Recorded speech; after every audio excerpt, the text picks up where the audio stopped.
दिल्ली के चुनावी दंगल में वादों के पिटारे खुल चुके हैं। विरोधियों पर आरोपों के तीखे तीर चल रहे हैं।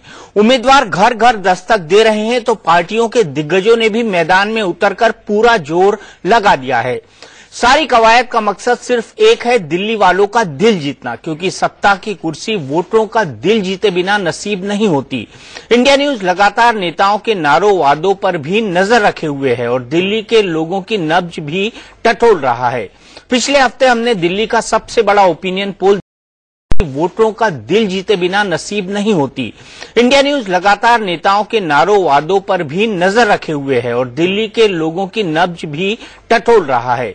पिछले हफ्ते हमने दिल्ली का सबसे बड़ा ओपिनियन पोल दिखाया था। क्या मोदी की रैलियां, सोनिया गांधी, राहुल गांधी के रोड शो और अरविंद केजरीवाल की नुक्कड़ सभाओं से जनता का मूड बदला है? ये पता लगाने के लिए हमने दिल्ली में फिर एक ओपिनियन पोल किया है। दिल्ली की सभी 70 सीटों पर करीब 11,000 लोगों से इंडिया न्यूज ने ये जानने की कोशिश की कि वो दिल्ली के सीएम की कुर्सी पर किसे बिठाना चाहते हैं और दिल्ली में किसकी सरकार बनाने के लिए वोट देने वाले हैं। ये ओपिनियन पोल पिछले 48 घंटों के दौरान किया गया। आज हम आपको दिल्ली की हर सीट का ओपिनियन पोल दिखाएंगे और इस बात पर बड़ी बहस भी करेंगे कि दिल्ली की जनता की चुनावी राय क्या इशारा करती है।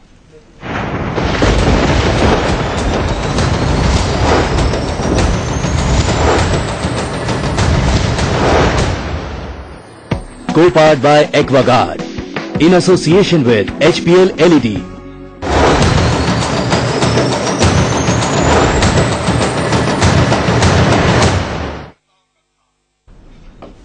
तो आइए सबसे पहले चलते हैं अनुराग मुस्कान के पास। लेकिन सबसे पहले अनुराग से मेरा फेवरेट सवाल। अनुराग, क्या कहता है आपका दिल, कौन जीतेगा इस बार? देखिए दीपक, रोजाना राजनीति के इस बवंडर में दिल्ली के अंदर समीकरण बदल रहे हैं। जिस तरीके से आरोप प्रत्यारोप की राजनीति चल रही है, कभी लगता है कि किरण बेदी बाजी मार ले जाएंगी, कभी लगता है कि अरविंद केजरीवाल बाजी मार ले जाएंगे। लेकिन जिस तरीके से ये आरोप प्रत्यारोप का दौर चल रहा है दीपक, मामला नेक टू नेक है। मुझे अभी भी बीजेपी कहीं ना कहीं ड्रैग करती हुई लग रही है। मेरा अपना दिल जो कहता है, जैसे मैं लोगों से मिलता हूं, बात करता हूं, तो मुझे लगता है कि लोग अरविंद केजरीवाल पर एक बार फिर भरोसा करने का शायद मूड बना रहे हैं। आपने दोनों बातें कह दी अनुराग फिर से। नहीं, दोनों बातें नहीं कह। देखिए, एक बात मेरी सर्वे से इंस्पायर्ड है और दूसरी बात मेरी लोगों से इन्फ्लुएंस्ड है। अगर मैं पब्लिक में घूमता हूं तो मुझे अरविंद केजरीवाल के चर्चे ज्यादा सुनने को मिलते हैं। लेकिन अगर मैं अपने सर्वे की बात करता हूं तो मुझे लगता है कि बीजेपी को अपना अनुभव काम आना चाहिए। जिस तरीके से बीजेपी चुनावी रणनीतियां तैयार कर रही है, उस हिसाब से मुझे लगता है कि बीजेपी को फायदा होने की उम्मीद है। हम जो सर्वे दिखाएंगे दीपक, उसमें भी सबसे मजे की बात यह होगी कि बीजेपी को फायदा तो होगा, लेकिन उसके मुकाबले आम आदमी पार्टी को फायदा थोड़ा ज्यादा होता हुआ 2013 के मुकाबले नजर आएगा। हालांकि समीकरण आम आदमी पार्टी के लिए हमारे पिछले सर्वे से थोड़े गिरे हैं, यानी थोड़े उनके लिए चिंता बड़ी है। वोट शेयर की सबसे पहले बात कर लेते हैं, किसको कितने वोट। तो आइए क्या कहता है आंकड़ा इस ताजा सर्वे का, किसको कितने वोट। आप देख सकते हैं 40.21% भारतीय जनता पार्टी के खाते में वोट जा रहे हैं, 21.30% कांग्रेस को मिलते हुए दिखाई दे रहे हैं और 38.49% आम आदमी पार्टी को जाते हुए नजर आ रहे हैं। यहां दीपक सबसे ज्यादा देखने वाली बात यह है कि कुछ परसेंटेज गिरा है आम आदमी पार्टी का। ये जब सीटों में तब्दील करके हम बताएंगे तो यह आंकड़ा और ज्यादा साफ होगा। ये किसको कितने वोट, वो वोट परसेंटेज हमने दिखाया जो हमारा ताजा ओपिनियन पोल है, उसके सर्वे के मुताबिक यहां आम आदमी पार्टी का परसेंटेज पहले सर्वे के मुकाबले गिरता हुआ नजर आता है। एक सवाल यहां दीपक मैं आपसे पूछूंगा कि थोड़ा सा परसेंटेज जो गिरा है आम आदमी पार्टी का, क्या ये अरविंद केजरीवाल के ऊपर जो नरेंद्र मोदी ने निशाना साधा है, जो 3 रैलियां की हैं, तीसरी रैली तो इस सर्वे में शामिल है, 2 रैलियां की हैं, क्या उसका असर है ये? देखिए, मल्टीपल फैक्टर्स हैं, क्योंकि अरविंद केजरीवाल का कैंपेन बहुत पहले शुरू हो गया था। भारतीय जनता पार्टी का कैंपेन अब पीक करने लगा है, अब पीक करना शुरू किया है। तो अगर डाटा में हम परिवर्तन देख रहे हैं, हमने जो पहला पोल दिखाया था उसमें दोनों को 34 सीटें दी थी +-1, क्योंकि एक सीट टाई रही थी। 33 सीटें दी थी बाकी कांग्रेस को और एक सीट पर हमने टाई दिखाया था। उस डाटा के अनुसार देखा जाए तो आप थोड़ी सी डाउन हुई है वोट परसेंटेज के लिहाज से। तो मुझे लगता है कि बीजेपी की कैंपेन जो थोड़ा आगे बढ़ी है, थोड़ा पीक करी है, उसमें कुछ नरेंद्र मोदी का असर भी दिखाई देगा, कुछ जो मिडिल क्लास के वोटर्स हैं जो अनडिसाइडेड किरण बेदी का नाम नहीं लिया आपने दीपक जी? किरण बेदी का नाम नहीं लिया आपने? नहीं, अब तो चलो चले बेदी के साथ की जगह चलो चले मोदी के साथ ज्यादा हो रहा है। तो मुझे लगता है चूंकि चलो चले मोदी के साथ एक बार फिर से हो रहा है, बेदी फैक्टर उनके लिए कोई बहुत ज्यादा काम किया है ऐसा ग्राउंड पर दिखाई नहीं देता अनुराग। और मैं यही सवाल पूछने जा रहा हूं अपने तमाम पैनलिस्ट से जो मेरे साथ जुड़ गए हैं। मेरे साथ वरिष्ठ पत्रकार और हमारे इन हाउस सेफोलॉजिस्ट अनुज गुप्ता जी हैं, हमारे साथ इसी मूड पर चर्चा करने के लिए वरिष्ठ पत्रकार प्रदीप सिंह जी हैं, हमारे साथ एनके सिंह जी हैं और साथ ही साथ कांग्रेस के प्रवक्ता अजय कुमार जी हैं, आम आदमी पार्टी के प्रवक्ता हमारे साथ ऋषिकेश कुमार जी हैं। थोड़ी ही देर में भारतीय जनता पार्टी के दिल्ली के प्रवक्ता अश्विनी उपाध्याय जी हमारे साथ जुड़ेंगे। ऋषिकेश कुमार जी, बहुत छोटा सा परिवर्तन दिखाई दे रहा है, हल्के से एज में थे एक हफ्ते पहले आप, लगभग 5 दिन पहले जब हमने सर्वे दिखाया था, थोड़ा सा परिवर्तन आपके इस वोट बैंक में कम होता दिखाई दे रहा है, ऐसा क्यों? देखिए, ये एनालिसिस आपका है कि कम हो रहा है, लेकिन जहां तक हमारा आकलन है वो अभी भी ये है बात है कि अब हमें कम से कम 40 से 45 सीटें जो है वो मिलेगी। और अभी कैंपेन का जो 2 दिन है वो बड़ा क्रूशियल है, वो भी बाकी है। और अगर आपके सर्वे को पूरी तरीके से सही भी माने तो जो फासला आपने दिखाया है वो बहुत ही कम है और ये परसेंटेज जो है वो फ्लक्चुएट भी कर सकता है आने वाले समय में। और मैं तो कहूंगा कि ये करेगा फ्लक्चुएट, और एक जो है पूर्ण बहुमत की सरकार जो आम आदमी पार्टी की है वो बनने की पूरी उम्मीद है, ऐसा हम मान के चल रहे हैं। ऋषिकेश कुमार जी, जो बीजेपी आपके खिलाफ कैंपेन चला रही है, कभी चंदे को लेकर, कभी पारदर्शिता को लेकर, कभी अरविंद के धरनों को लेकर, कभी उनके झूठ के तथाकथित पर्दाफाश को लेकर, क्या आपको लगता है उसका असर हो रहा है? जो वोटर्स फ्लोटिंग है, जो मिडिल क्लास वोटर हैं, जहां पर ये स्थापित करने की कोशिश की जा रही है कि अरविंद अराजक है, वो स्थापित होता जा रहा है? वाजपेयी जी, बड़ा ये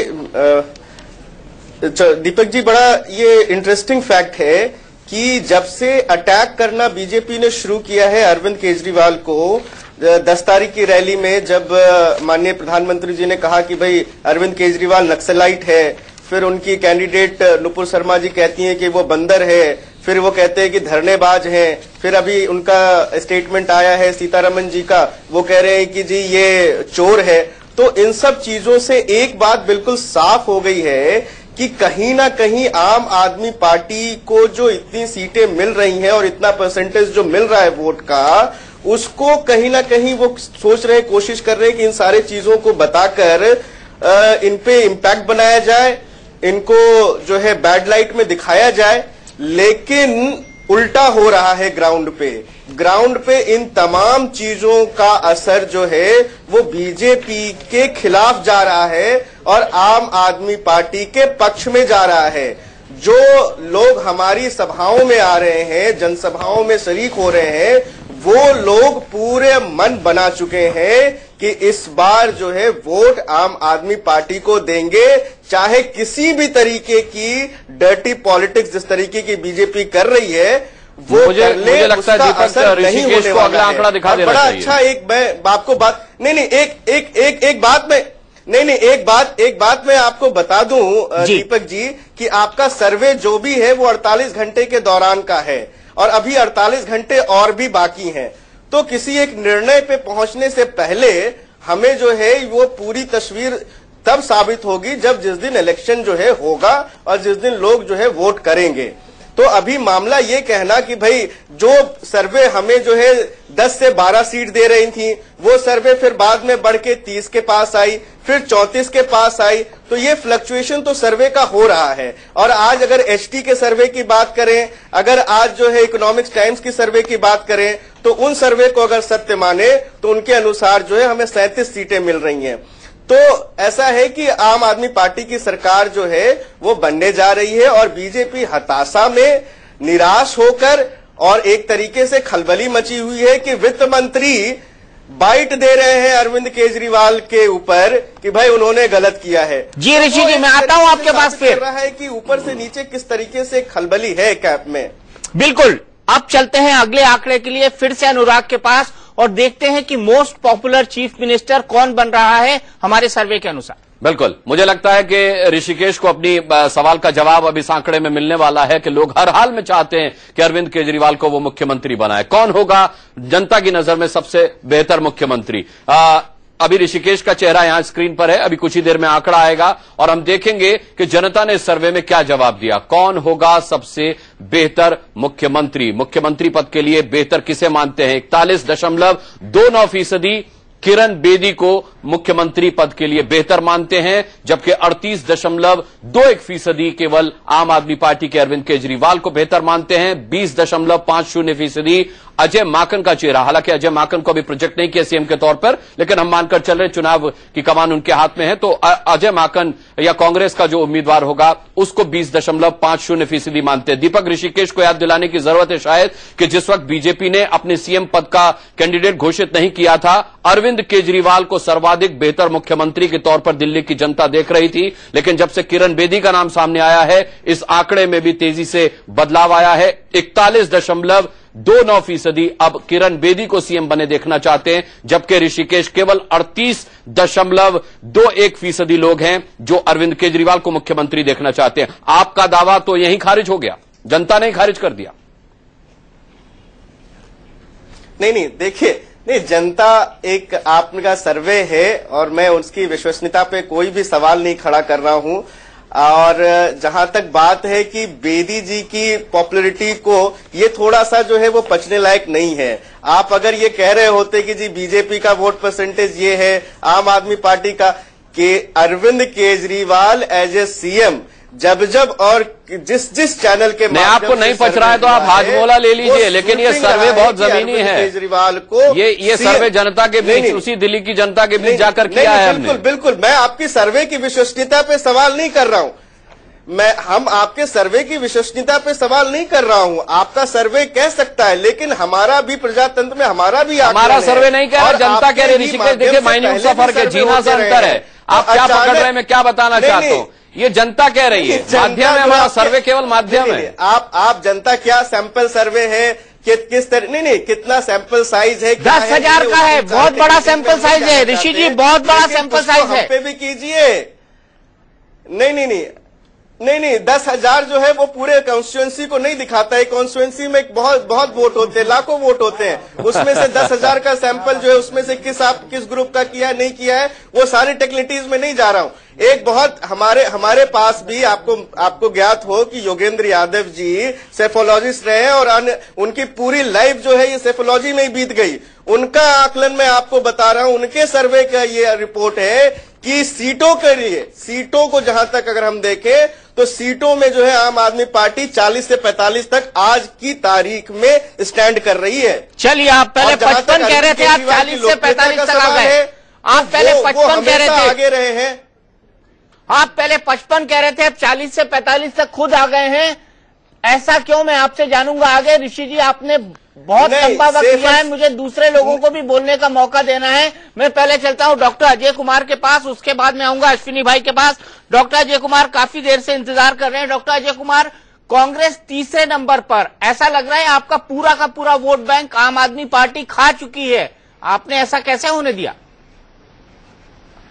देखिए दीपक जी, अगर आप सर्वे का रिजल्ट देखेंगे हर एक चैनल में, तो धीरे धीरे कांग्रेस का जो वोट शेयर बढ़ते ही जा रहा है। किसी चैनल ने पहले एक हफ्ते पहले 12% कहा था, फिर अब जो है 20%। मुझे पूरा विश्वास है कि जिस तरह से भारतीय जनता पार्टी और आम आदमी पार्टी एक दूसरे पर आरोप लगा रहे हैं, और पहली बार मुझे लग रहा है कि इस देश में इस ऐसा चुनाव हम लोग को देखने को मिला है जिसमें दोनों पार्टी जो एक दूसरे के इतने खराब गालियां और बातें कह रहे हैं, और जनता हताश है, क्योंकि दिल्ली की जनता बड़ी समझदार है। और ऋषिकेश जी ने ठीक ढंग से ठीक कहा था कि लोग अभी निर्णय लेंगे, तो जो फेंस सिटर्स हैं वो ये निर्णय लेंगे कि 15 साल का जो कांग्रेस का जो शासन था उसमें सबसे कम बेरोजगारी, मेट्रो रेल, सबसे ज्यादा एफडीआई इन्वेस्टमेंट गुजरात और महाराष्ट्र के बाद, और ये सब जो, अरे सर, उसी 15 साल के बाद उस मुख्यमंत्री को हरा दिया जिसने इतने परिवर्तन किए थे, वो भी 25,000 वोटों से, वो भी एक साल पुरानी पार्टी में।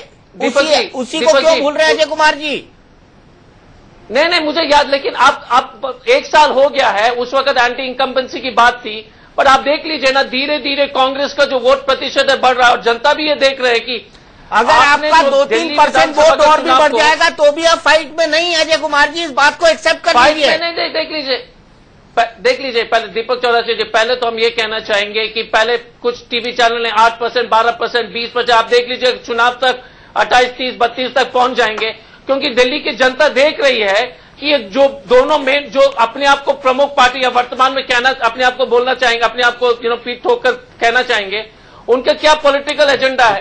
छोटी सी बात है कि बीजेपी का विजन डॉक्यूमेंट अगर आप देख लीजिएगा तो वो कांग्रेस का किया हुआ काम है, और आम आदमी पार्टी का अगर आप मैनिफेस्टो देखेंगे तो सीसीटीवी सिर्फ अगर आप देख लीजिएगा तो वो 1,20,000 करोड़ के आस देख लीजिएगा तो वो कांग्रेस का किया हुआ काम है, और आम आदमी पार्टी का अगर आप मैनिफेस्टो देखेंगे तो सीसीटीवी सिर्फ अगर आप देख लीजिएगा तो वो 1,20,000 करोड़ के आसपास का खर्चा होगा, और दिल्ली का बजट 40,000 करोड़ है। तो आप जो है सिर्फ जो भी मांगे दे दीजिए, प्रदेश डूब जाए कोई चिंता नहीं, हर एक चीज मुफ्त में दे दीजिएगा, ये तो जनता को गुमराह कर रहे हैं। तो जनता को ये बात तो समझ में आएगी ना कि कौन जो है प्रशासन चला सकते हैं, और मुझे लगता है कि जनता को ये बात स्पष्ट हो जाएगा कि कांग्रेस की एक पार्टी है जो दिल्ली को एक अच्छा सरकार देने में सक्षम है। बिल्कुल बिल्कुल। यहां पर मैं छोटा सा ब्रेक लूंगा, ब्रेक के बाद मेरे एक्सपर्ट्स के पास आऊंगा, अश्विनी उपाध्याय जी के पास आऊंगा, लेकिन फिलहाल वक्त है एक ब्रेक का।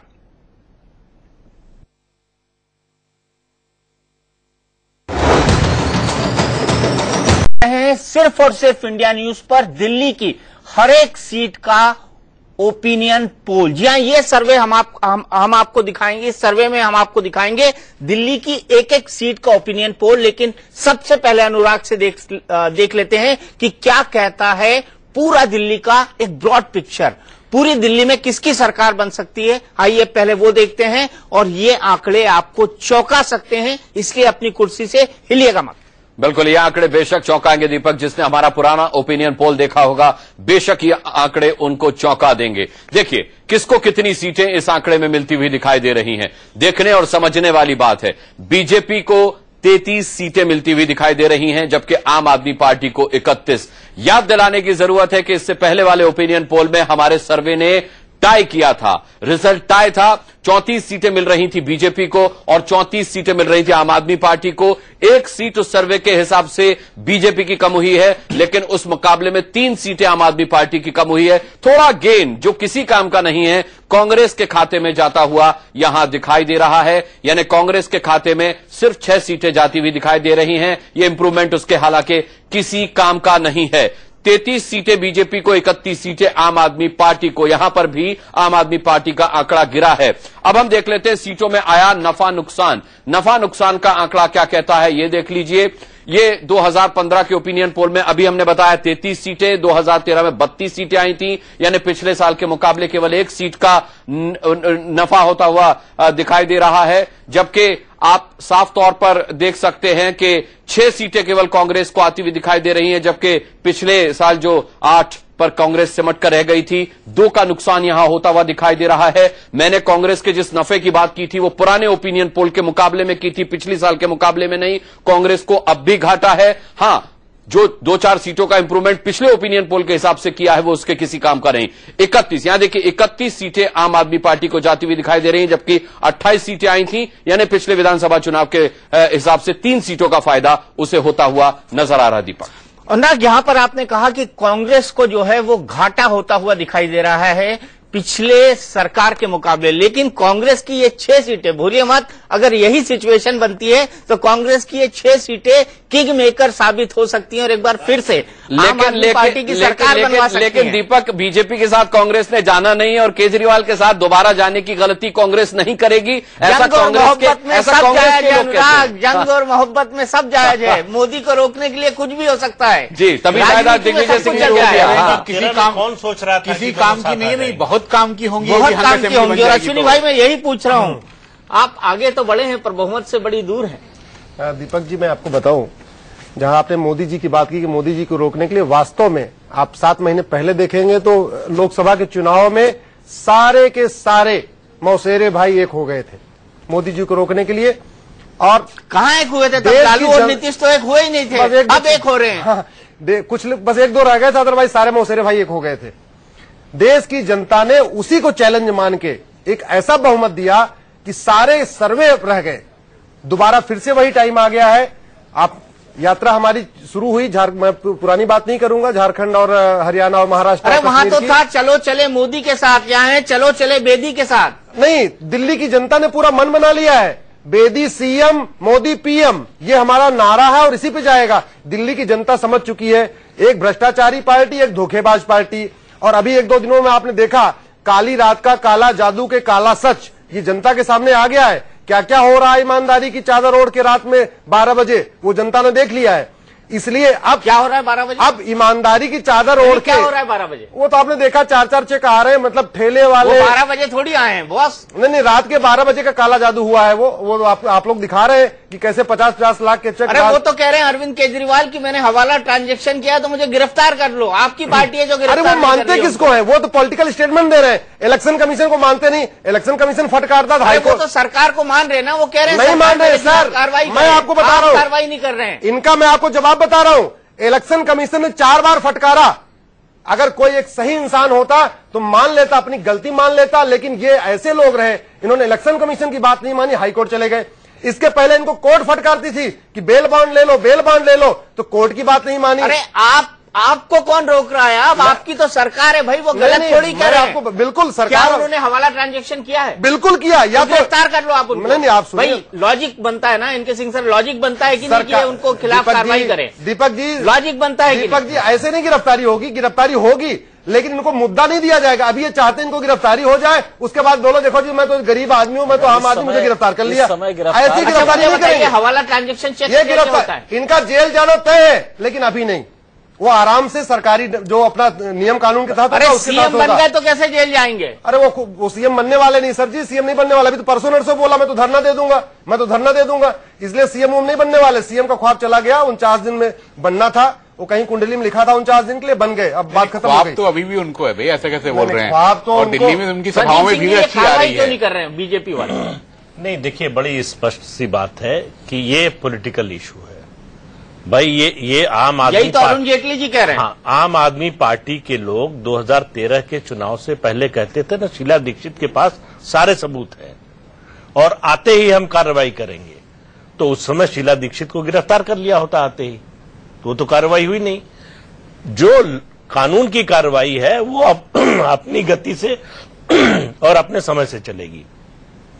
लेकिन ये एक ऐसा मुद्दा है जिस पर आम आदमी पार्टी को सफाई देना पड़ेगा, क्योंकि देखिए ये बीजेपी और कांग्रेस की तरह नहीं है। ये जब आए थे सत्ता में, राजनीति में बल्कि, तो इन्होंने कहा था हम राजनीतिक विकल्प बनने नहीं आए हैं, हम वैकल्पिक राजनीति करने आए हैं। और इन्होंने अपने लिए पैमाने तय किए थे कि हमारा कैंडिडेट सिलेक्शन इस तरह से होगा, चंदा इस तरह से लेंगे, पदाधिकारी इस तरह से बनेंगे। अब इन्हीं के पैमानों पर इनको कसा जा रहा है, तो अब भागने की गुंजाइश नहीं है। ये नहीं हो सकता कि हम चोरी में पकड़े जाएं तो हम कहें कि इन्होंने भी चोरी की है। इन्होंने की है नहीं की है वो अलग मसला है। बिल्कुल, हमने चोरी की है तो हम पकड़े जाएंगे, हमको सजा मिलेगी, हमको बताना पड़ेगा कि हमने चोरी क्यों की। दीपक जी, तो इसलिए जो है इस मामले पर अरविंद केजरीवाल और उनकी पार्टी ये जो बहाने तलाश रही है, इधर उधर भटकाने की कोशिश कर रही है, उससे बात बनेगी नहीं। इस मुद्दे पर उनको निश्चित सफाई देनी पड़ेगी, नहीं तो नुकसान होने वाला है। अनके सिंह सर, आप कुछ जोड़ना नहीं, क्रिमिनल जूरिस्प्रूडेंस का एक बेसिक प्रिंसिपल है, answer of A question is not a question.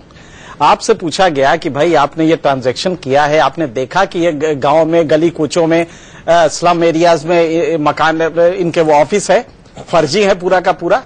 तो आपने कहा कि साहब मैं तो सुप्रीम कोर्ट को लिख रहा हूं कि साहब सबकी जांच करवाई जाए, मैं तो इतना साफ सुथरा हूं। Answer of A question is not a question. आप सीधे स्पेसिफिक्स पे आइए। वैसे एक बात बता दे, इसमें इलीगल कुछ भी नहीं है, इसमें आपको आप कहीं से गिरफ्तार नहीं कर सकते, क्योंकि वो ट्रांजैक्शन वैलिड है। ट्रांजैक्शन में कहीं अगर कुछ करना होगा तो इनकम टैक्स अथॉरिटी उस कंपनी को करेंगी जो नॉन एग्जिस्टेंस है, उससे पूछेंगी कि ये पैसे कहां से आए, और नेचुरली उसने मैनिपुलेट किया हो क्योंकि उसका धंधा है। ब्लैक को व्हाइट करना उसका धंधा है, तो उसने ये किया होगा। लेकिन ये अथॉरिटी वहीं तक जा सकती है जिसमें क्रिमिनल लायबिलिटी नहीं होगी। तो बड़ी सीधी सी बात है कि आप ये कह के, लेकिन आप जिस आधार पर खड़ा था, जो प्रदीप जी कह रहे हैं कि हम वैकल्पिक पॉलिटिक्स देंगे, आज उसका क्या हुआ? आज उसका आप 50 लाख 2 करोड़ आप ले लेते हैं और उसके बाद कहते हैं कि साहब हम लोगों ने पता किया था। अरे एक बार टहल के चले जाते तो पता लग जाता कि गांव में कच्चे में है और वो भी फर्जी है।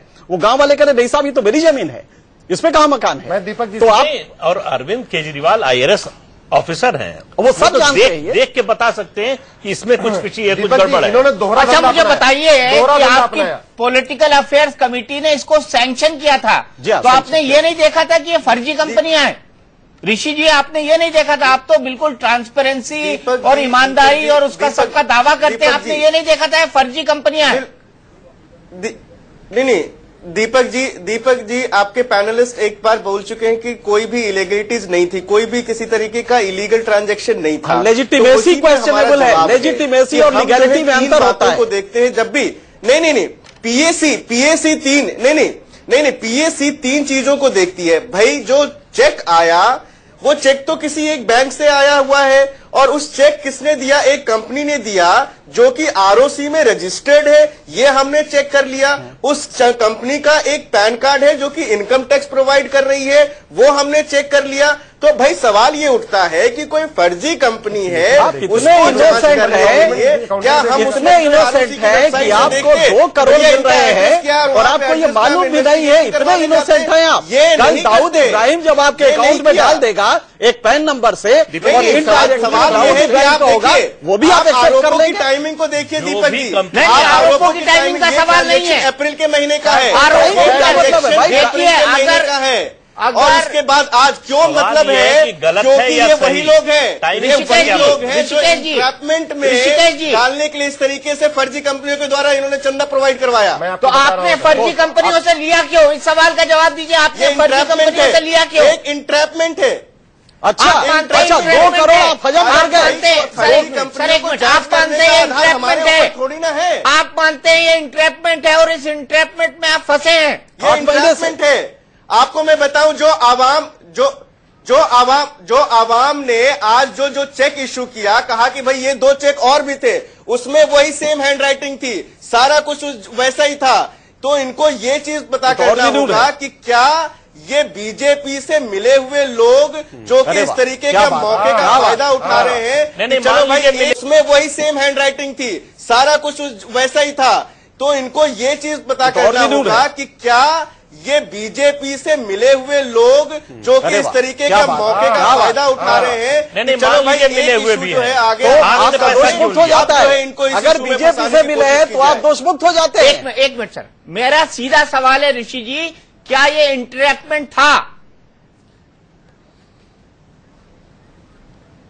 देखिए एक मैं बात आपको बता दूं, नहीं था या नहीं, हाँ या ना में जवाब दीजिए। वो ये हो रही है हाँ या नहीं, हाँ या ना में जवाब दीजिए। आपने कहा इंट्रैपमेंट था। आज जिस तरीके से आवाम ने नहीं ये जिस तरीके से आवाम आज प्रेस कॉन्फ्रेंस कर रही है और जिस तरीके से प्रेस कॉन्फ्रेंस के बाद सीधे पीयूष गोयल केंद्रीय मंत्री आके प्रेस कॉन्फ्रेंस कर रहे हैं, एक बात साबित कर रही है कि कहीं ना कहीं आवाम के कंधे पे रख के ये बंदूक चलाने की कोशिश कर रहे हैं। और इनको सारा कुछ मालूम था, अप्रैल में क्यों नहीं आए, अब क्यों आ रहे हैं ये? लोगों ने आपको इंट्रैप किया, आप ये मानते हैं? नहीं कोशिश की है। हम इंट्रैप क्या करेंगे भैया, हमें इंट्रैप क्या करेंगे? इंट्रैप करके आप डाल दीजिए जेल में, आप इंट्रैप क्या करेंगे? आपने खुद ने माना कि आपको इंट्रैप करने की कोशिश करी, इन्होंने बहुत कोशिश करी कि कम से कम इनको ये साबित कर दे कि ये ब्लैक मनी ले रहे हैं, लेकिन उसमें नाकामयाब रह गए ये लोग। नहीं पड़ने वाली है, पानी पी के गाली दे दी अरविंद केजरीवाल को। दीपक जी एक मिनट, एक कोशिश है नहीं आ रहा है, इसमें एक साजिश है, मैं कहूंगा ये षड्यंत्र है, बिल्कुल ओपन ये षड्यंत्र है। एक इसमें कोई केस में कोई 2 चीज है ही नहीं, षड्यंत्र है। सिंपल सी बात है, 4 फर्जी कंपनियां हैं, बीजेपी चारों के डायरेक्टर फर्जी है, जो डिपार्टमेंट चारों का पता फर्जी है, सब कुछ फर्जी है, और ये साफ हो जाएगा आप दे रहे हैं 2 दिनों में, और कहते हैं जी इसमें पता चल जाएगा कि कौन कौन लोग हैं। ये या तो ब्लैक मनी है या तो हवाला मनी है, या तो मनी लॉन्ड्रिंग है या तो हवाला है, दो में से एक ही चीज है। सोची समझी। और तीसरी बात मैं आपको बताऊं, अच्छा मुझे ये बताइए, नितिन गडकरी के खिलाफ जब ये आरोप लगे थे, पॉलिटिक्स की ये सोची समझी साजिश है। नितिन गडकरी के खिलाफ जब ये आरोप लगे थे तो आप प्रेस कॉन्फ्रेंस क्यों करते थे और इस्तीफा आप बताइए, इस्तीफा क्यों दिलवाया था उनका अध्यक्ष पद से? नितिन गडकरी की कंपनी थी, नितिन गडकरी की पूर्ति क्या बात कर रहे हैं, फिर से झूठ बोलना शुरू कर दिया। जनाब मेरी बात सुनिए, यही केस वहां भी था, यही केस वहां पर भी था ऋषि, यही केस वहां पर भी था सारी नितिन गडकरी की कंपनी थी, हमारे चाचा ताऊ की कंपनी नहीं है, अरविंद केजरीवाल की कंपनी नहीं है, प्रशांत भूषण की कंपनी नहीं है, किसी योगेंद्र यादव जी की कंपनी नहीं है, वो नितिन गडकरी की कंपनी थी जो कि शेल कंपनीज के नाम पे चल रही थी। एक आरोप लगाया था, इससे आपने चंदा लिया है, एक मिनट, इससे आपने चंदा लिया है ऋषि, जरूरत है। अरविंद केजरीवाल की चंदा लिया है, आप मान रहे थे ना कि आपको इंट्रैप किया गया है, तो आप भी फंस गए। भाई चंदा लिया तो जो हमारे पास, आप भी तहलका कांड में फंस गए, आप भी तहलका कांड में फंस गए, हमारे को षड्यंत्र का हिस्सा बनाया गया है, आप भी आवाम कांड में फंस गए, आप मानते हैं, षड्यंत्र किया है हमारे आप खिलाफ, मानते हैं कि आप और तहलका इनका जैसे कांड में फंस गए, एक मकसद था कि आप इनको मानते मिलान हैं किया कि आप जाए, तहलका जैसे कांड में फंस गए ऋषि जी, आप इनको मानते मिलान हैं कि आप करने का तहलका जैसे तहलका कांड में गलत फंस करके गए। फंसा। तहलका में बंगारू लक्ष्मण, तहलका में हवाला मिठाई का एक ऑन कैमरा घूस लेते हुए पकड़े गए। आपको, अरे भाई हम घूस लेते हुए हवाला मिठाई का एक केस नहीं है, हमारे में कोई इलीगलिटीज नहीं है। वो पूछे तहलका कांड बंगारू लक्ष्मण का था। एक मिनट सुनिए, देखिए इन्होंने दो तरीका निकाला इन्होंने ब्लैक मनी को व्हाइट करने का। एक तरीका ये निकाला कि 20-20 हजार रुपए की कॉफी, 20 हजार रुपए की चाय और 20 हजार रुपए की थाली बेचना शुरू किया, तो आधा ब्लैक मनी उसके थ्रू इन्होंने रूटिंग किया कि थाली के थ्रू, चाय के थ्रू कॉफी थ्रू आएगा। उसमें दूसरा तरीका इन्होंने निकाला फर्जी कंपनियां बना के, तो दो तरीका इन्होंने किया। और ये देखो सारे के सारे दुबई और मॉरिशस, सारा दुबई और मॉरिशस थ्रू इसकी रूटिंग हो रही है। कोई मुद्दा नहीं मिला है बीजेपी को। सुनो, दिल्ली सारे मुद्दा गोल हो गए, चुनाव प्रचार बाकायदा मुद्दा है, केजरीवाल को दुबई में बाकायदा पाकिस्तान और दुबई से फोन आ रहे हैं कि आम आदमी पार्टी को वोट दो, और किसी पार्टी के लिए नहीं आ रहे, केवल एक पार्टी के लिए वोट आ रहे हैं। क्यों? उनकी भाषा वही है। जैसे ये कहते हैं मोहन सिंह शर्मा की शहादत पे सवाल खड़े करते हैं, कश्मीर में गिलानी सवाल खड़ा करता है कर्नल अहमद राय की, उनका कहीं न कहीं नेक्सस है। चलिए मुद्दे पर वापस लौटते और हमारा मुद्दा है ओपिनियन पोल। दीपक जी, अजय जी, अमानतुल्लाह को आतंकवादी को किसने टिकट दिया? पालम से अमानतुल्लाह आतंकवादियों का सरगना है, वो किसने टिकट दिया? ओखला से अमानतुल्लाह आपका मुन्ना भाई एलएलबी, मुन्ना भाई एलएलबी श्रीनगर से। इस तरीके की बेतुकी बयान मत दीजिए। एक मिनट ऋषि सुनिए, इस तरीके की बेतुके बयान मत दीजिए। अरे मुन्ना भाई एलएलबी श्रीनगर से, मुन्ना भाई एलएलबी आपके पास, मुन्ना भाई एलएलबी, अश्विनी भाई एलएलबी का क्या हुआ? सबूत नहीं है। अरे भाई एलएलबी पॉलिटिक्स से ऊपर उठिए, श्रीनगर से सर्टिफिकेट फेंक है। अमानतुल्लाह को सब जानते हैं, और अपने निहाल चंद को बचाइए, अपने अहमदाबाद ब्लास्ट में, अहमदाबाद निहाल चंद को बचाइए, साध्वी को बचाइए। उसके आतंकवादियों से उसका नेक्सस है। अहमदाबाद ब्लास्ट के आतंकवादियों का वो बाकायदा वो कैंपेन मैनेजर रह चुका है, उसका नेक्सस है बाकायदा होना चाहिए। अरे भाई आपका अगर माने, अरे पिछली बार अगर वो आतंकवादी है तो जेल में होना चाहिए। ये हमारा चुनाव कैसे लड़ रहा है? मैं नहीं बोल रहा हूँ, सरकार है ना ऋषि, आपकी सरकार है, आप कुछ भी बोल देंगे। ऋषि अश्विनी, हम मुद्दे पर आते हैं, एक मिनट, हम मुद्दे पर आते हैं। हमने बहुत डिस्कस कर लिया, अब हम शायद दूसरे लेवल के एलिगेशंस पे जा रहे हैं। डॉक्टर अजय कुमार, मेरा बड़ा सीधा सवाल इस ओपिनियन पोल पर आपसे, और वो ये है कि कांग्रेस पिछली बार से भी 2 सीटें कम 6 पर नजर आ रही है। देखिए दीपक जी, एक तो मैं आपके सर्वे पर जरूर कुछ सवाल करना चाहूंगा, एक 2-3 मुद्दे पर। एक तो अगर वोट प्रतिशत जो बढ़ रहे हैं, और तो सीटों उसके आधार पर सीटें बढ़ने चाहिए थी, और मुझे जो लग रहा है कि एफपीटीपी सिस्टम है। अजय जी, एक मिनट, मुझे पहले खत्म करने दीजिए, मुझे पहले खत्म करने दीजिए। जी। दूसरी बात है कि देखिए ये त्रिकोणीय लड़ाई जो है, जैसे अभी चुनाव के लिए 3 दिन बचे हुए हैं, जो त्रिकोणीय लड़ाई में हार जीत का जो संख्या, जिस तरह से बीजेपी का वोट शेयर या आम आदमी पार्टी का वोट शेयर जो कम होते दिखाई दे रहे हैं, और आज के आपके टीवी के डिबेट में आपको स्पष्ट दिखाई दिया कि किस तरह से बहस चल रही है, तो मुझे पूरा विश्वास है कि जो मार्जिन ऑफ विक्ट्री जो होगा, जो बहुत ही छोटा होगा, तो जब फाइनल रिजल्ट 10 तारीख को आएगा तो कांग्रेस पार्टी का परफॉर्मेंस बहुत ही अच्छा रहेगा। और क्योंकि जो मार्जिन ऑफ विक्ट्री है वो 4-5 हजार 10 हजार के बीच में होने की उम्मीद है और त्रिकोणीय हो जाएगी। और जिस तरह से बहस चल रही है, दिल्ली की जनता देख रही है, तो मुझे लगता है कि कांग्रेस का वोट प्रतिशत बढ़ेगा, बढ़ते ही जाएगा अगले चुनाव के दिन तक। चलिए, वोट परसेंटेज बढ़ता जाएगा। अजय जी, हम आपको बता दें, ये वोट परसेंटेज इसी चैनल ने एक हफ्ते पहले जो सर्वे किया था, उस समय कांग्रेस को 10.30% थे। आज वो बढ़ के 21.3 हो गए हैं। अब क्वांटम जंप है, कांग्रेस का अचानक जबरदस्त इजाफा हुआ है। लेकिन आप जो कह रहे हैं कि सीटों में कन्वर्ट नहीं हुआ है, एफपीटीपी सिस्टम में वोट शेयर, सीट शेयर में हमेशा हियाचस रहता है, एक गैप रहता है। विनेबिलिटी पॉइंट जब तक आप क्रॉस नहीं करेंगे, आपको सीटों में कन्वर्ट नहीं होगा। लिहाजा 24% तक भी अगर आप आ जाए तो सीट आपके इतने ही रहेंगे। इसके बाद क्योंकि ट्रायंगुलर कॉन्टेस्ट हो जाएगा और तब आपको हर जो 1% बढ़ेगा उसमें सीट में गेन होगा। इसलिए आप चिंता न करें, अभी आपको सीटों में नहीं मिलेगा। लेकिन बहुत बड़ी बात है कि कांग्रेस को हम कह रहे हैं कि आप देखते रहिए कांग्रेस का, अगर आपका सर्वे को मान के भी जाएं तो मुझे पूरा विश्वास है कि परसेंटेज बढ़ते जाएंगे। और अभी आपने एक उदाहरण देखा टीवी बहस में, देखिए बीजेपी और आम आदमी पार्टी जो है तू मैं में पड़े हुए हैं और दिल्ली का जनता जो है जो मुद्दे पर बात करना चाहते हैं वो खत्म हो गई। छोटा सा उदाहरण है, जनवरी महीने में 500 स्वाइन फ्लू केस हुए हैं दिल्ली में, 500 स्वाइन फ्लू, इस पर कोई चर्चा नहीं है। हर एक आदमी बोलता है कि नहीं ठीक है, आपको वाईफाई फ्री चाहिए, वाईफाई दे देंगे, ये फ्री चाहिए, ये दे देंगे। किसी ने नहीं सोचा कि कहां से आएगा, प्रशासन कैसे चलेगा, और दिल्ली की जनता को दोनों पार्टी जो है बेवकूफ बना रहे हैं। चलिए ठीक है अजय कुमार जी, मुझे लगता है कि दिल्ली की जनता बड़े समझदार है। अजय कुमार जी, मैंने आपकी बात सुनी, मुझे बाकी पैनलिस्ट के पास जाना है। सबसे बड़ी बात है वो हम बता दें कि ये जो 21% 10% से हुआ है, ये दोनों तरफ से खींचा है कांग्रेस ने। अगर इस सर्वे को हम देखें, 10,000 का सर्वे है, पिछली बार 30,000 का सैंपल साइज था, 3 गुना था। लेकिन ये जो कांग्रेस का बढ़ा है, उसने कांग्रेस का, बीजेपी का भी वोट लिया है और आपका भी वोट लिया है। इसलिए, और जो गैप है आप और बीजेपी में, पिछली बार भी 1.6% था और इस समय 1.7% का गैप है, बस इतना ही अंतर है। आपका एनालिसिस क्या कहता है? क्या आपको एज दिखाई देती है आपकी, और क्या आपको वाकई लगता है कि किरण बेदी फैक्टर काम किया है इन दिनों के भीतर? देखो, जो सर्वेक्षण दिखा रहा है कि दोनों पार्टियों के बीच में लगभग 2.25% वोटों का अंतर हो रहा है, लेकिन नेताओं पर देखें तो 3% से अधिक की लीड किरण बेदी को मिल रही है। यानी किरण बेदी के आने से बीजेपी के वोटों में इजाफा हो रहा है, ऐसा वो सर्वे कह रहा है। पिछले सर्वेक्षण और अभी में यदि कांग्रेस के वोट बढ़ रहे हैं तो ये केजरीवाल साहब इस खबर से बहुत दुखी होंगे, क्योंकि वो बीजेपी और आम आदमी पार्टी के बीच में इस इलेक्शन को पोलराइज करने की पूरी कोशिश कर रहे हैं। और यदि कांग्रेस के वोट बढ़ते हैं तो स्वाभाविक रूप से वो आम आदमी के खाते में से जाएंगे।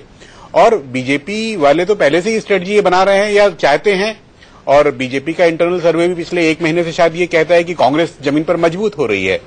यदि वास्तव में कांग्रेस मजबूत हो रही होगी तो मुझे लगता है कि बीजेपी का रास्ता आसान हो जाएगा। बीजेपी का रास्ता आसान हो जाएगा। लेकिन प्रदीप सिंह जी, यहां पर जो सबसे बड़ा सवाल है वो है किरण बेदी फैक्टर। क्या बेदी फैक्टर बीजेपी के लिए पॉजिटिव फैक्टर होगा? क्योंकि पांचजन ने ये कहता है, पांचजन को लगता है कि बेदी फैक्टर उतना इम्पोर्टेंट नहीं है। ये ऑर्गेनाइजर का पूरा आर्टिकल है। जी दीपक जी, मेरा मानना है किरण बेदी का जो इशू है वो मुनाफे में घाटे वाली स्थिति है कि जितनी उम्मीद थी फायदे की, अगर इसके साथ ये भी सवाल होता कि अगर किरण बेदी ना आई होती तब बीजेपी को कितने वोट या कितनी सीटें मिलती, तो बात ये ज्यादा स्पष्ट होती। बीजेपी को जितने फायदे की उम्मीद थी उतना फायदा निश्चित रूप से नहीं हुआ है। उसका एक बड़ा कारण हुआ है बीजेपी में अंदर जो असंतोष हुआ है, आपसी जो टकराहट हुई है, वो बहुत बड़ा फैक्टर बना है। दूसरी बात यह है कि अगर किरण बेदी सामने नहीं होती तो अरविंद केजरीवाल के लिए जो उनका व्यक्तित्व है, जिस तरह की छवि है, उसमें एकदम क्लियर उनको रन मिल रहा था। वो साफ निकल जाते। कोई पर्सनालिटी नहीं थी उस तरह से मैच करने के लिए बीजेपी के पास।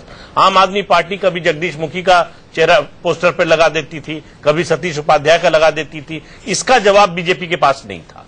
तो किरण बेदी को लाना, एक ऐसी नेता को जो उन्हीं के बीच में थी, दोनों आंदोलन के साथी थे, तो उसका निश्चित रूप से लाभ हुआ है। लेकिन उतना लाभ नहीं हुआ है। उसका नुकसान यह हुआ है कि पार्टी में बिखराव हो गया है। उसको संभालने में बीजेपी को 6-7 दिन लग गए हैं। मेरा शुक्रवार 31 तारीख को जो आपने पत्रकारों का एक ओपिनियन पोल किया था उस समय जो मैंने बात कही थी उस पर अब भी कायम हूं कि आम आदमी पार्टी की कैंपेन पीक कर गई है। बीजेपी का कैंपेन बहुत देर से शुरू हुआ। 19-20 तारीख को जनवरी को टिकटों का बंटवारा हुआ, उसके बाद किरण बेदी को लाए, उस स्थिति को संभालने में समय लगा, उसके बाद कैंपेन शुरू हुआ है और खासतौर से नरेंद्र मोदी की इन 3 रैलियों का असर हुआ है। इसलिए धीरे धीरे बीजेपी का ग्राफ आपको बढ़ता हुआ दिखाई दे रहा है। धीरे धीरे बढ़ रहा है बीजेपी का ग्राफ। अभी कैंपेन के 2 दिन बाकी हैं, उसके बाद 7 तारीख को मतदान होना है। क्या उस वक्त तक ये कैंपेन पीक करेगा या डाउन आ जाएगा? अगले 2 दिनों तक आपकी रणनीति क्या होगी, इसी पर हमारी नजर होगी, इसी पर सबकी नजर होगी। लेकिन ब्रेक के बाद हम आपको बताएंगे वीवीआईपी कॉन्स्टिट्यूएंसीज, ऐसी कॉन्स्टिट्यूएंसीज जिनके बारे में आप जानना चाहते हैं। इंतजार कीजिए, बने रहिए हमारे साथ, क्योंकि यहां पर भी आप दांतों तले उंगली दबा जाएंगे। तो हम आपको बता रहे हैं दिल्ली की हर एक सीट का ओपिनियन पोल। हमने आपको बताया अभी तक कि दिल्ली में मोटे तौर पर हमारे ओपिनियन पोल के हिसाब से नतीजे क्या रह सकते हैं। हम ये कह रहे हैं रह सकते हैं, क्योंकि ये सिर्फ ओपिनियन पोल है। भारतीय जनता पार्टी के पक्ष में 33 सीटें हो सकती हैं, कांग्रेस के पक्ष में मात्र 6 सीटें और आम आदमी के पक्ष में 31 सीटें, यानी हंग असेंबली को प्रिडिक्ट कर रहे हैं हम। एक त्रिशंकु विधानसभा हो सकती है, फिर दिल्ली के अंदर सरकार नहीं बनेगी। और अगर ऐसा होता है, मैं फिर दोहरा दूं, अगर ऐसा होता है तो कांग्रेस फिर से एक बहुत महत्वपूर्ण पोजीशन के अंदर आ जाएगी। लेकिन 2 दिन कैंपेन के बाकी है।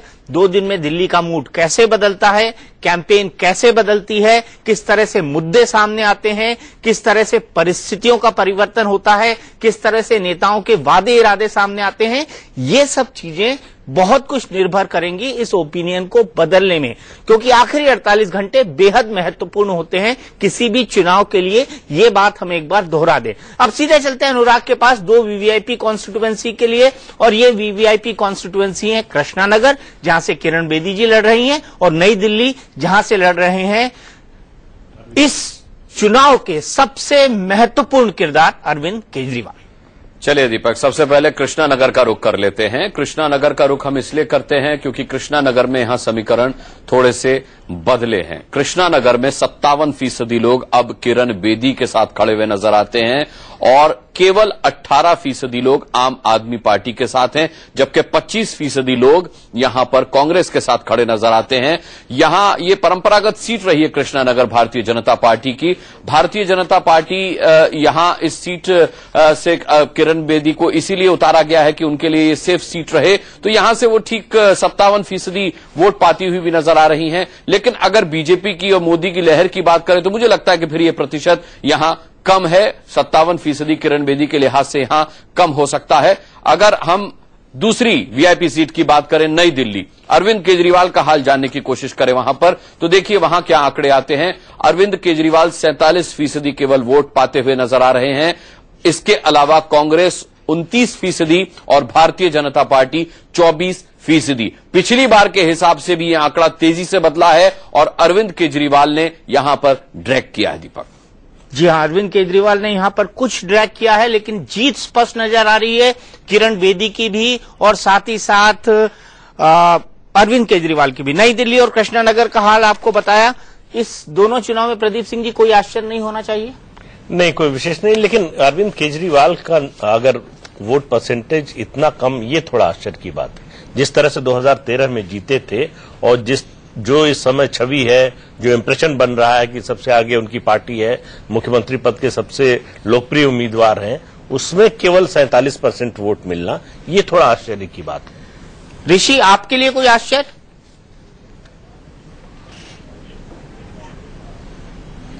जीत रहे हैं, आश्चर्य की बात ही नहीं है।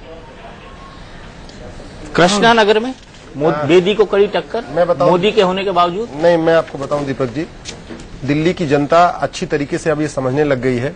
ये एक भ्रष्टाचारी पार्टी थी, दूसरा ईमानदार पार्टी। वो कहते हैं अवसरवादी। नहीं, दूसरे को समझते थे कि ईमानदार, लेकिन उसका भी 2 दिन पहले हवाला घोटाला, मिडनाइट घोटाला सामने आ गया। तब समझ में आ गया कि दोनों मौसेरे भाई हैं। इनके और भी बहुत सारे नेक्सस हैं आपस में एक दूसरे के, अच्छी तरीके से। इनका 370 पेज का सबूत है, उसी के द्वारा एक दूसरे को ब्लैकमेल करते रहते हैं और अपना बाद में जब जरूरत पड़ती इकट्ठे हो जाते हैं। इसलिए अब दिल्ली की जनता आपने जो दिखाया है मैं उसको मानता हूं कि कांग्रेस का वोट शेयर बढ़ा हुआ है, लेकिन आपको बताऊं कि 2-3 दिन में पूरी तरीके से टर्न हो रहा है दिल्ली का माहौल, दिल्ली का मूड पूरी तरीके से बदल रहा है। अब ये समझ में आ गया ये एक ही हमाम में दोनों है, इसलिए इन दोनों में से किसी एक को चुनने के बजाय सीधे सीधे मोदी जी के साथ चला जाए। मोदी जी ने का जो अपना विकास का एजेंडा है उसी के साथ जाए। और दिल्ली की जनता ये भी जानती है कि अगर दो सरकारें बनी, केंद्र में भाजपा सरकार और बाई द वे गलती से किसी दूसरी सरकार बन गई यहां दिल्ली प्रदेश में, ये आपस में काम नहीं होने देंगे। इनका ट्रैक रिकॉर्ड पहले का जनता को पता है, इसलिए अब दिल्ली की जनता पूरी तरीके से चेंज हो रही है। पहले का माहौल अब के माहौल में बिल्कुल फर्क है। आप डे टू अभी आप कल परसों आप सर्वे कराएंगे तो बिल्कुल आपको कोई और रिजल्ट मिलेगा, इसमें आपको बताता हूं। अच्छा, दिल्ली को पूर्ण राज्य का दर्जा देंगे आप? देखिए, पूर्ण राज्य का दर्जा बिल्कुल ये बड़ा गंभीर विषय है, इसलिए इसका निर्णय स्टूडियो में बैठ के नहीं हो सकता। ये दिल्ली की सरकार जब बनेगी, अरे आपने देंगे कि नहीं देंगे? हाँ या ना में जवाब लीजिए। एक मिनट ऋषि हाँ या ना में जवाब दीजिए। अरे ऋषि बता रहा हूं, एक मिनट सुनो तो। ये बड़ा टेक्निकल मामला है, चूंकि यहाँ पे सारे अरे आपने उनको तो भ्रष्टाचारी घोषित कर दिया स्टूडियो में बैठ के। अब जनता को आप ये नहीं बता सकते कि आप दिल्ली को पूर्ण राज्य का देंगे? सर देंगे, हम मना कहाँ कर रहे हैं, हम क्या तो रहे देंगे। तो आपने विजन डॉक्यूमेंट में लेकिन उसके लिए बाकायदा क्या बात है, हमारी दिल्ली की जब सरकार आएगी उसके लिए विधानसभा में प्रस्ताव लाना पड़ेगा। ऋषि आप वकील हो, ऋषि आप भी समझते हैं। जनता तय कर लेगी। नहीं अब, लेकिन चूंकि केंद्र में हमारी सरकार, दिल्ली में भी हमारी सरकार, अब दूसरे में कोई एक दूसरे में टकराहट नहीं रहेगी ना। अब दिल्ली विधानसभा से जो प्रस्ताव पास होंगे निश्चित रूप से सीधे वो निकलते जाएंगे, एक दूसरे के सामंजस्य अच्छा रहेगा। अब यहाँ एक दूसरे के खिलाफ कोई धरने का चक्कर नहीं रहेगा। चलिए हम फिलहाल रुकते हैं एक ब्रेक के लिए। ब्रेक के उस पार निर्मला सीतारामन जी हमारे साथ लाइव होंगी, उनसे भी इस ओपिनियन पोल पर उनसे 1-to-1 राय जानी जाएगी। लेकिन 9:30 बजे बाद हम आपको पूरी दिल्ली का हाल बताएंगे। जुड़े रहिए हमारे साथ। यह अनोखा ओपिनियन पोल दिल्ली की हर सीट का जारी है लगातार, सिर्फ और सिर्फ इंडिया न्यूज पर। पेट्रोल आज रात से ₹2.42 सस्ता, डीजल के दाम में भी ₹2.25 की कटौती। और इंडिया न्यूज की मुहिम का बड़ा असर है। एआईबी नॉकआउट शो की अमिताभ बच्चन ने की कड़ी निंदा। शो में बॉलीवुड के बड़े सितारों ने की थी अश्लील बातें। मैंने अभी देखा नहीं तो मैं कुछ कह नहीं पाऊंगा, लेकिन गाली गलौज तो नहीं होना चाहिए।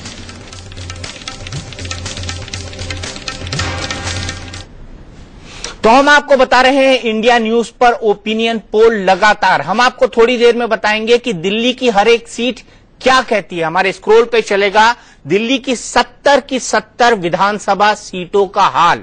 लेकिन अभी सीधे चलते हैं अनुराग के पास। अनुराग बताएंगे कि दिल्ली की लार्जर पिक्चर क्या है, किस तरह की दिख सकती है आपको असेंबली। हमने आपको बताया कि एक त्रिशंकु असेंबली होगी, यानी किसी को बहुमत नहीं मिलेगा। ऐसे में किंग मेकर कौन हो सकता है? क्या बीजेपी एक बार फिर से नंबर 1 पार्टी बनकर सत्ता के पीछे रह जाएगी और केजरीवाल क्या नंबर 2 पार्टी बनकर आगे निकल जाएंगे?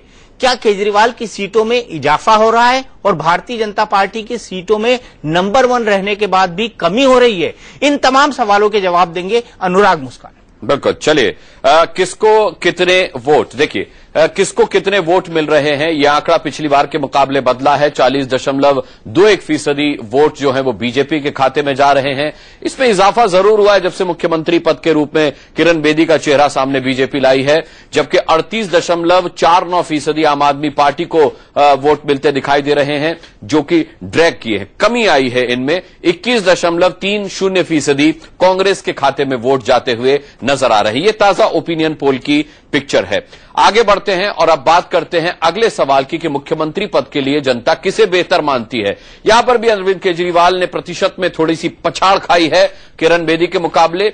41.29% किरण बेदी को एक बेहतर मुख्यमंत्री के तौर पर मानते हैं, जबकि 38.21% के साथ केजरीवाल अब दूसरे नंबर पर आ गए। जबकि बीजेपी का जब तक चेहरा घोषित नहीं था तब तक केजरीवाल नंबर 2 पर चल रहे थे और अजय माकन यानी कांग्रेस का जो चेहरा होगा 20.50% लोग उसे बेहतर मानकर चल रहे हैं। ये मुख्यमंत्री पद के लिए किसे बेहतर मानते हैं वो थी। अब आप देख सकते हैं सीटें किसकी कितनी आएंगी। पहले वाले सर्वे में 34 सीटों के साथ आम आदमी पार्टी और भारतीय जनता पार्टी में टाई था। यहां तस्वीर थोड़ी सी बदली है। 33 सीटें बीजेपी के खाते में जाती हुई नजर आ रही हैं, जो कि पिछले ओपिनियन पोल के हिसाब से 1 सीट कम है, और 31 सीटें आम आदमी पार्टी को मिलती हुई दिखाई दे रही हैं, जो पिछले ओपिनियन पोल के मुकाबले 3 सीटें कम हैं, जबकि 6 सीटें कांग्रेस के खाते में जाती हुई दिखाई दे रही हैं। जिस तरीके से यह पिक्चर बनी है, वाकई त्रिशंकु विधानसभा की यह तस्वीर बनती हुई नजर आ रही है। नफा नुकसान की अगर हम बात करते हैं तो नफा नुकसान में देख लेते हैं कि बीजेपी 32 सीटें पिछली बार उसकी 2013 विधानसभा चुनाव में आई थी, उस हिसाब से केवल 1 सीट का उसे नफा होता हुआ नजर आ रहा है। कांग्रेस को 6 सीटें अब मिलती हुई दिखाई दे रही हैं। पिछले बार के हिसाब से 2 सीटों का उसे नुकसान होता हुआ नजर आ रहा है, और 31 सीटें आम आदमी पार्टी के खाते में जाती हुई नजर आ रही हैं। पिछली बार के मुकाबले 3 सीटों का फायदा उन्हें होता हुआ नजर आ रहा है। पिछली बार केवल 3 सीटें उनके पास थीं, और ये तस्वीर है नफा और नुकसान की 2013 और 2015 के ओपिनियन पोल के मुकाबले हम देखते हैं। तो अब आप देखते हैं कि कृष्णानगर के वोटर क्या कहते हैं। वीआईपी कॉन्स्टिट्यूएंसीज की हम बात कर लेते हैं, बीजेपी, आम आदमी पार्टी और कांग्रेस के हिसाब से। तो ये बीजेपी के हिसाब से वीआईपी कॉन्स्टिट्यूएंसी है, क्योंकि यहां से किरण बेदी मैदान में है। बीजेपी की ये परंपरागत सीट मानी जाती रही, तो 57% वोटर अब भी किरण बेदी के साथ हैं। 25% वोटर जो हैं वो बंसीलाल कांग्रेस के साथ हैं, और 18% बग्गा यानी आम आदमी पार्टी के साथ यहां पर है। तो किरण बेदी के लिए यहां से जीतना उतना मुश्किल नजर नहीं आ रहा है। साफ तौर पर कृष्णानगर बीजेपी के खाते में जाती हुई नजर आ रही। दिल्ली, नई दिल्ली सीट, जो कि अरविंद केजरीवाल के हिसाब से बहुत महत्वपूर्ण सीट है, लेकिन यहां पर अरविंद केजरीवाल केवल 47% लोगों की पसंद है, जो कि पिछले बार के मुकाबले और हमारे इससे पहले के ओपिनियन पोल के मुकाबले भी कमी आई है उनकी लोकप्रियता के हिसाब से देखा जाए। और 24% नुपुर शर्मा के साथ बीजेपी के साथ जाते हुए नजर आ रहे हैं, और 29% यहां किरण वालिया के साथ जाते हुए नजर आ रहे हैं। अजय माकन की भी बात कर लेते हैं, सदर बाजार की बात कर लेते हैं, वहां पर क्या स्थिति है आप देख सकते हैं। अजय माकन 35% वोट यहां पर अजय माकन को जाते हुए नजर आ रहे हैं, जबकि 34% वोट यहां पर आम आदमी पार्टी को। आम आदमी पार्टी के लिए थोड़ा सा झटका हो सकता है कि सोमदत्त के खाते में केवल 34% वोट जाते हुए यहां नजर आ रहे हैं, और 31% वोट जो हैं वो भारतीय जनता पार्टी के खाते में यहां जाते हुए नजर आ रहे हैं। दीपक, बहुत बहुत शुक्रिया।